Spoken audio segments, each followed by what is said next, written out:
Hello,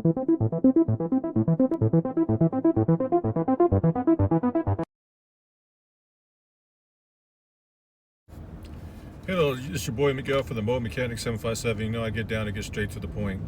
I've been working on cars when I was in the military in 1992, and here we are in 2025.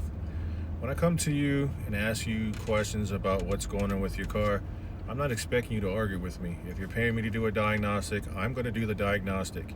If you think you know better because your cousin or your friend or your brother or YouTube told you whatever it told you, let me know how that works out for you. I had a gentleman today, his car wouldn't start. No crank, no start.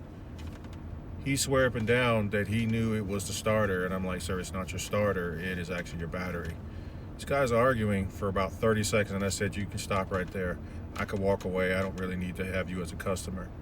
You know what it was? It was the battery. Their terminals were loose. Could you imagine that? If you like this video, please like, subscribe, share, and follow. Thank you.